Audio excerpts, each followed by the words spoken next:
네, 뉴스니쇼 오늘 함께 해주실 세 분을 모셨습니다. 김성환 시사평론가, 장혜찬 시사평론가, 그리고 정일채 변호사 모셨습니다. 어서 오십시오. 안녕하세요.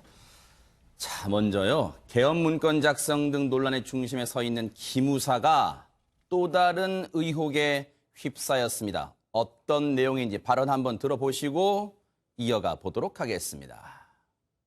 기무사는 첩보 수집 및 대공 수사를 위한 감청을 빙자하여 대통령 전화 내용까지 감시했다. 내부 제보에 따르면 기무사는 노무현 대통령이 윤광웅 당시 국방장관과 통화하는 것을 감청하였는데 국방부 장관이 사용하는 유선 전화가 군용 전화니 감청이 가능했던 것이다. 대통령과 장관이 지휘를 받아야 할 기무사가 지휘권자까지 감시하는 실태라면 기무사가 벌이는 도감청의 범위는 짐작조차 하기 어려울 것으로 보인다. 김성환 평론가님, 물론 군인권센터에서 제기한 의혹이긴 합니다만 기무사가 군 통수권자인 대통령의 통화 내용을 감청했다 지금 이런 내용입니다. 저도 저 발표한 거 기자회견 내용 보고 깜짝 놀랐는데요.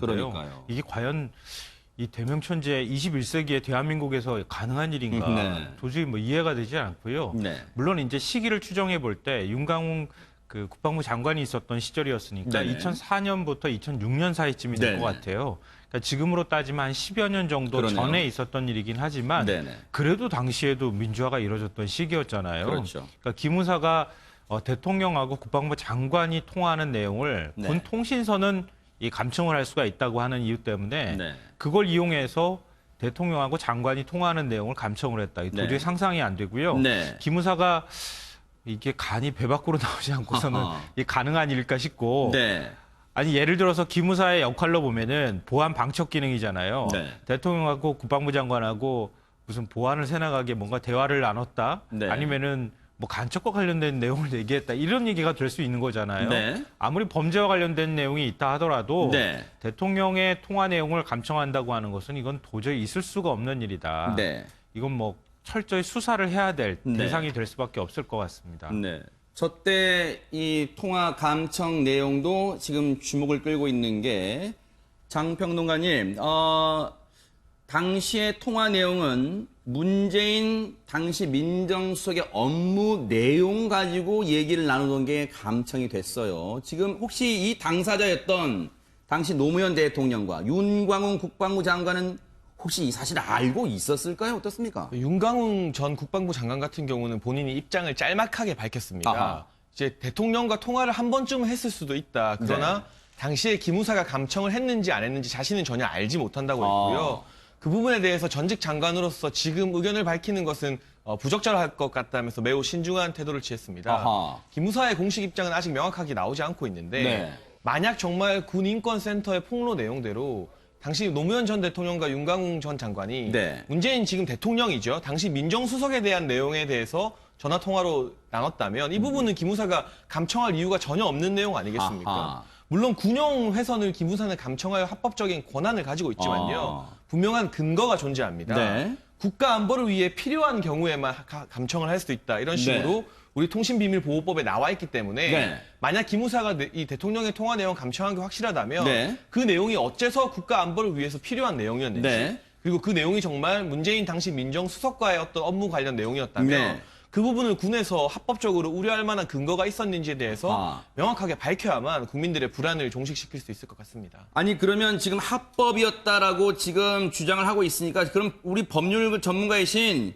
정일채 변호사님께 여쭤볼게요. 이게 진짜 합법입니까? 당시에 합법적인 상황이었다고 볼 수 있나요? 어떻습니까? 예, 아까 장혜찬 평론가님께서 말씀을 해주신 것처럼 기본적으로 이 법에서 합법으로 할 수 있는 근거가 있긴 있습니다. 아하. 통신비밀보호법 제7조에 따르면 네. 작전용 통신인 군용 전기 통신 등에 한해서 아하. 그리고 국가 안보를 위해서 필요한 경우에 굉장히 네. 제한적으로 이렇게 감청을 할 수 있는 합법적 근거가 명시되어 있긴 한데요. 네. 통상적으로 그렇다고 하더라도 국가 안보나 이런 중요한 문제가 있을 경우에는 네. 고등분사법원, 그러니까 법원의 영장을 받아서 보통 감청을 집행하는 경우가 많은데 네. 다만 지금처럼 7조에 해당하는 국가 안보를 위해 필요한 경우에는 이제 대통령의 포괄적인 승인을 받아서 감청을 네. 할 수 있는 근거가 있긴 있습니다. 다만 네. 문제는 여기서 국가 안보를 위한 필요한 경우라고 굉장히 명시가 되어 있는데 네. 과연 그렇다면 지금 문제가 되고 있는 이 대통령과 그 장관과의 통화가 국가 안보에 필요한 부분이 굉장히 논란이 있죠. 왜냐하면 보통 네. 뭐 쿠데타라든지 이런 굉장히 국가 안보를 존립을 위기에 있는 그런 것들의 경우에는 모르겠으나 네. 군 통수권자인 대통령과 네. 장관이 하는 대화가 네. 굳이 무슨 국가 안보에 어떤 문제가 일으킬지 그 부분이 굉장히 논란이 되기 때문에 네. 이 부분이 문제가 되는데요. 네. 사실 문제는 이 군에서 이제 군 기관, 그러니까 기무사가 군 기관을 갖다가 이렇게 무작위로 감청한다는 것이 군대 내에서는 하나의 상식처럼 통해 있다고 합니다. 네. 왜냐하면 지금 아까 말씀드린 것처럼 대통령의 포괄적 승인을 4개월마다 받도록 할 수 있기 때문에 네. 이를 빌미로 해서 기무사가 사실상으로는 실질적으로 거의 무제한 감청을 해왔다라는 거 지금 문제가 되고 있고 네. 그렇다면 이건 굉장히 아까는 뭐 합법적인 근거가 있긴 하지만 그 근거를 제한적으로 해야 된다는 측면에서 봤을 때는 이게 정말 네. 합법인지 부분을 좀 더 따져봐야 되는 것이 아닌가 하는 고민이 듭니다. 이게 이래서 문제인 것 같아요. 왜냐하면 보세요.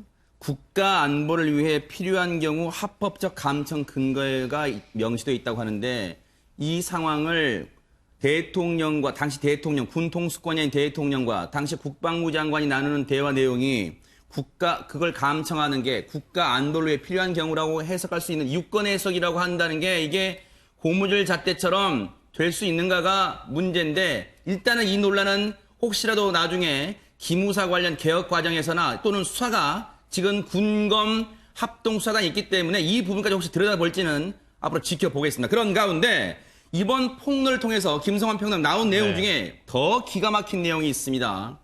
정말 많은 분들이 가슴 아파했던 2009년 노무현 전 대통령 당시 서거 때 일부 기무사 요원들이 기립박수를 했다 지금 이런 얘기가 나오고 있어요 지금. 저도 사실 좀 믿기 어려운 내용입니다. 군인권센터에서 이런 내용을 이제 폭로를 하긴 했는데 네. 어디까지 사실 확인이 됐는지 이 부분은 좀 확인이 필요하다. 그러니까요. 이런 말씀을 좀 전제로 드려야 될 것 같고요. 맞아요. 네. 다만 이런 내용은 누가 꾸며가지고 말할 수가 없을 것 아하, 같아요. 그렇죠. 그러니까 기무사 내부에서 누군가가 네. 확실한 사람이 제보를 하지 않고서야 이렇게 발표할 수가 없는 내용이거든요. 그러니까 이 정도 상세한 내용이 나왔으면은 상당히 신뢰성이 있고 신빙성이 있는 내용일 가능성이 높다. 이렇게 아하. 일단 봐야 될 것 같습니다. 네네. 그러니까 지금 말씀 방금 전에 하셨던 것처럼 네. 2009년도에 노무현 전 대통령 서거로 전 국민이 충격에 빠진 상황이었는데 기무사 요원들은 박수를 치면서 좋아했다고 하는 거잖아요. 네. 그러니까 이 얘기는 뭐냐면은 앞서 이제 대통령과 국방부 장관의 네. 통화 내용을 감청했다고 하는 것과 네. 같이 맥락이 맞닿아 있는 거예요. 아하. 그러니까 기무사는 우리가 세상을 움직일 수 있다. 세상 모든 것들을 감시 견제할 수 있다고 네. 하는 사고방식이 있었고요. 아하. 국민이 합법적으로 선출한 대통령, 합법적으로 만들어낸 권력조차도 네. 우리가 마음에 안 들면 얼마든지 어떻게 할 수 있다고 하는 사고방식을 갖고 네. 대통령을 일종의 우리와 다른 존재처럼 취급했다는 거예요. 아하. 국민이 대통령을 선거를 통해서 선출을 하면 기무사는 거기에 복종을 해야 하는 거예요. 아하. 근데 우리는 마음에 안 드는 거예요, 대통령이. 아니, 대통령, 저런 사람이, 그러니까 네. 이른바 이제 색깔이 좀 다른 사람이라고 네. 생각했던 건가요? 저런 사람이 대통령 돼 있고 그런 대통령은 우리는 인정할 수 없어. 네. 뭐 이런 사고방식을 갖고 있었던 게 아닐까. 아하. 이게 바로 친위 구테타든 아니면은 구테타를 나중에 가가지고 어떻게 하는 방식으로든 군사 반란을 모의할 가능성이 있다는 걸 보여주는 증거일 수도 있다. 이런 사고방식을 갖고 있는 기무사가 네. 대통령도 이렇게 하고 대통령에 대해서 이런 방식으로 생각을 하고 있는데 네. 국민들은 어떻게 보였을까요? 아하. 국민은 진짜 하찮은 존재로처럼 보이지 않았을까요? 그러니까 지금 사찰을 광범위하게 했을 수밖에 없을 것이다라고 하는 얘기가 나오지 않겠습니까? 기무사 관련된 군인권센터의 폭로는 여기서 그치지 않습니다. 지금 보시는 것처럼 2012년 기무학교 교관이 당시 노무현 자서전을 갖고 있던 한 학생에게 이런 불온서적을 읽어도 되나 따져 묻고요. 앞서 말씀드렸다시피 2009년에는 노무현 전 대통령 서거 소식에 일부 기무사 요원들 기립박수 환호, 여기에다가 노무현 전 대통령 당시 통일민정 의원 시절에 청명 대상자 A급으로 분류해서 아파트까지 사찰했다. 지금 이런 폭로까지 나오고 있습니다. 장혜찬 평론가님.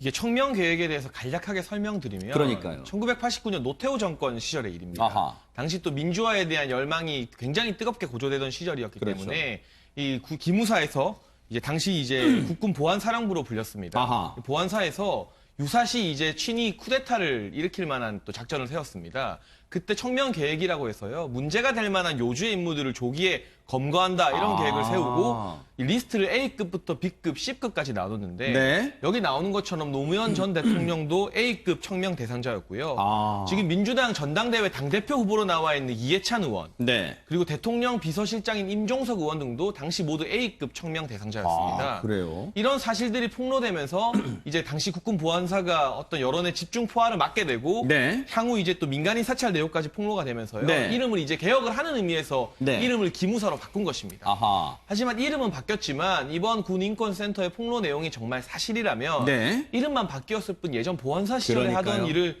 그대로 답습하고 있는 것 아니겠습니까? 네. 이제는 정말 국군 기무사가 개혁이 돼야 된다면 보안사에서 기무사 바뀌었던 것처럼 이름만 바꾸는 걸로는 국민들이 안심하지 못할 것 같습니다. 맞아요. 네. 정말 선제적인, 특히 개혁적인 국민들 모두가 납득할 수 있는 오직 군대 내부의 어떤 방산 비리나 방첩 관련된 활동만 하는 조직으로 탈바꿈해야 되지 않나 이런 여론이 점점 더 커지게 될 것 같습니다. 이뿐만 아니라 정일채 변호사님, 네. 지금 수백만 명에 달하는 민간인 사찰까지 했다는 의혹까지 폭로가 된 상태예요. 네. 심각합니다. 사실이라면. 네. 네, 지금 민간인들을 사찰했다는 부분은 아직까지는 의혹에 불과하기 그렇죠. 때문에 네. 좀 조심스럽게 이야기를 해야 될 것 같고 그렇다고 하더라도 만약에 기무사가 그 군용이 아니라 민간인들을 직접 사찰했다는 게 정말 사실이라고 하면 굉장히 중대한 문제이고 네. 불법이라고 볼 수 있습니다. 아까 네. 언급해 드린 것처럼 기본적으로 통신비밀보호법 제7조 같은 경우에도 이 합법적 근거가 되는 거는 네. 작정용 통신인 군용 전기통신 등에 한해서만 하도록 되어 있고 국가 안보를 위해 필요한 경우로 제한적이라고 말씀드리지 않았습니까? 네.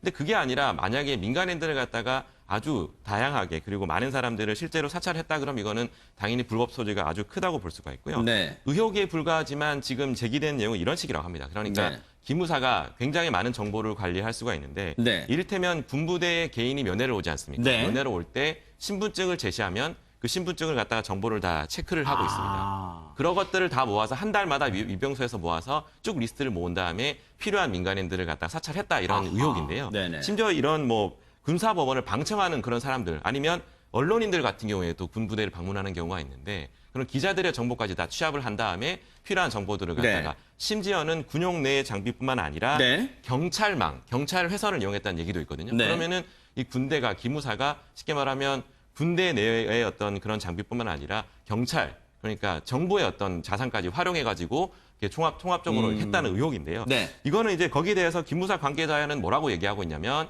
아까 말씀드린 것처럼 군용에 대한 그런 부분은 합법적으로 한 것이고 네. 민간인 사찰에 대한 부분은 사실과 다르다라고 네. 지금 주장을 하고 있기 때문에 이 부분은 진짜로 실제로 사실관계가 어떠한지는 조금 더 지켜봐야 될 것 같습니다. 이거는 수사를 해봐야 되는데 말씀하세요. 네네. 이건 사실로 확인된 내용입니다. 아하. 이 2011년 그 조선대학교 기광서 교수라는 분이 네. 컴퓨터를 켜고 이메일을 확인하려고 하는데 이메일이 눈앞에서 보는 앞에서 사라지는 것들을 목격합니다. 그래서 이게 이제 경찰이 당시 이제 군 검찰이 수사에 들어가게 되고요. 그래서 기무사를 최초로 압수수색한 게 바로 이때 이루어지게 됩니다. 아하. 그때 확인을 해봤더니 네. 경찰에서 제공했던 한 50여 개 정도의 이 조회 회선을 이용해서 기무사가 유병소에 방문하는 사람들이나 네. 이런 사람들에 대해서 범죄 경력 조회나 이런 것들을 한 사실 확인이 된 바가 있고요. 네. 이미 이거는 확인된 내용입니다. 아하. 그리고 거기와 관련해서 민간인들을 꾸준히 사찰하고 관련돼 있는 증거들을 수집했다고 하는 내용이 이미 확인된 바가 있습니다. 네. 그러니까 이번에 이제 군인권센터에서 밝힌 것이 그때 일까지 같이 얘기를 하는 것인지 그 이후까지 쭉 계속 이루어졌는지 이거는 확인이 될 필요가 있겠지만 네. 2011년에 이렇게 위병소에 방문하는 사람들이나 이런 사람들을 경찰의 전산망을 통해서 범죄 경력 조회하고 네. 각종 개인 정보를 수집한 사실은 이미 확인된 바가 아하. 있다는 말씀을 좀 드리고요. 네. 그리고 앞서 이제 노태우 정권 시절에 기무사가 청명 작전을 했다고 하는데 배경 설명이 조금 더 필요할 것 같은데요. 네. 이게 12.12 군사 반란이 1979년도에 일어나잖아요. 네. 전두환 신군부가 그 군사 반란이 일어나게 된 계기가 당시 정승화 육참총장이 당시 보안사령관이었죠. 전두환 보안사령관을 다른 곳으로 발령을 내려고 그래요. 근데 그게 기무사가 미리 감청을 한 다음에 다른 곳으로 발령낸다는 사실을 알고 그래서 신군부가 모여서 군사 반란을 일으킨 게 바로 12.12예요. 그 이후에 보안사가 계속 꾸준히 민간인 사찰들을 계속 해왔고 전두환 정권 내내 이런 일들 계속 벌여왔던 네. 거고요. 1987년도에 6월 항쟁이 벌어지고 난 다음에 네. 결국 6.29 선언을 통해서 직선제로 대통령이 노태우로 뽑히지 않습니까? 그러고 난 다음에도 민주화 네. 시위가 계속 있으니까 우리가 세운 정권을 계속 보호하기 위한 목적으로 청명작전이라는 것들을 세우고 민간인을 사찰하고 네. 나중에 유사시에 민주화 시위가 더 87년 그 사태처럼 민주화 시위가 더 걷잡을 수 없이 번지게 될 경우에는 우리가 친위 쿠데타를 하겠다라고 하는 계획을 만든 게 바로 청명작전이라는 네. 겁니다. 자, 이런 가운데 김성태 자유한국당 원내대표는 군인권센터의 폭로 관련해서 장해찬 평론가님 뭔가 석연치 않은 구석이 있다 이런 의혹을 제기하고 있어요, 지금. 사실 군인권센터 같은 경우는 많은 분들이 국방부 산하의 어떤 정부기관이 아니냐라고 생각하실 수 있는데요. 국방부랑은 전혀 관계가 없는 아하. 비정부 시민단체입니다. 네. 그렇기 때문에 군인권센터가 그동안 여러 역할을 수행하기도 했지만 네. 그곳에서 주장하는 바들을 물증이 없이 모두 사실로 받아들여서는 상당히 곤란할 겁니다. 그래서 우리도 아직 확인이 필요하다는 그랬죠. 말씀을 계속 드리고 있는 네네. 것이고요. 김성태 원내대표 같은 경우는 특히나 군인권센터의 임태훈 소장의 이력을 문제 삼고 있는데 아하. 이분이 이제 병역 거부로 인해서 징역을 판결을 받고 복무를 했던 분입니다. 양심적 병역 거부를 했군요, 네. 네, 1년 이상 이제 징역을 수행하셨던 분이기 때문에 네. 군대를 가보지 않았던 사람이 어떻게 군인권에 네. 대해서 이렇게 주도적인 역할, 군개혁에 대해서 목소리를 높일 수 있느냐는 말을 아하. 하고 있는 것이고요. 네. 또 바른미래당 하태경 의원에 따르면 네. 지난 우리가 기무사 개헌 문건 처음 나왔을 때 네. 서울 시내에 탱크가 200대 들어오고 장갑차 뭐 480대, 특전사 1,400명이 배치된다는 그림 때문에 화제가 되지 않았습니까? 네. 하지만 실제적인 기무사 개헌 문건에는 그러한 구체적인 탱크 숫자라던가 특전사 병력에 대한 언급은 없었습니다. 아하. 당시 이제 지역별로 어떤 부대가 배치될 것인가에 대한 어떤 개념 계획으로서의 작전도가 개헌 네. 문건에 있었는데 네. 인권센터에서 그것을 폭로하면서 개념 계획이 아니라 실제 실행 계획인 것처럼 네. 탱크나 장갑차, 특전사의 구체적 수까지 본인들이 일방적으로 명시한 것이거든요. 네. 이 부분은 충분히 확대하고 과장한 것이다라는 비판을 받아도 할 말이 없기 때문에 네. 김성태 원내대표가 이 임태훈 소장 개인의 이력을 문제 삼는 것은 좀 부적절할 수도 있겠습니다만 인권센터의 발표 자체가 모두 다 사실이고 그것으로 인해서 정부가 또 대통령이 인권센터 말을 듣고 군대 개혁을 지시하는 것은 무리수가 있는 것 아니냐는 일각의 여론에 대해서도 네. 우리가 충분히 귀를 기울일 필요는 있을 것 같습니다. 김성태 원내대표의 이 의혹 제기를 한마디로 얘기하면 이런 것 같아요. 군인권센터가 앞서 우리 장해찬 평론가님 말씀처럼 정부 기구도 아닌데 민간 기구인데 어떻게 저런 고급 정보를 저렇게 계속해서 폭로할 수 있으며 마치 이게 뭔가 이른바 커넥션이 있지 않겠느냐라는 그런 뉘앙스의 의혹을 제기하는 것 같습니다. 정 변호사님. 네. 사실 뭐 그런 부분들을 제기를 할 수 있는 정도는 되죠. 말씀하신 것처럼 군인권센터라고 하는 조직이 뭐 정부기관도 아니고 네. 어떤 정보기관도 아닌데 지금 이어지는 폭로를 봤을 때는 굉장히 고급 정보이고 또 잘 알 수 없는, 그러니까 전문가가 아니면 잘 알 수 없는 그런 정보들을 굉장히 네. 많이 지금 폭로를 하고 있지 않습니까? 아하.